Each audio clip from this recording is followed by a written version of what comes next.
बिस्मिल्लाहिर्रहमानिर्रहीम। आइए बच्चों, आपको जादुई सिक्का दिखाते हैं, बड़ा मजेदार इस तरह का। इसके बनाने के लिए क्या चाहिए?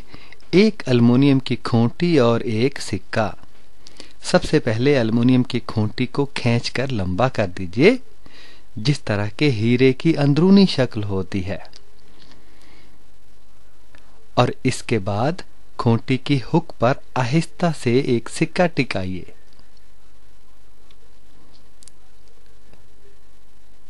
और खूंटी को अपनी शहादत की उंगली पर रखकर धीरे धीरे घुमाइए और फिर जरा जोर से घुमाइए। सिक्का नहीं गिरेगा।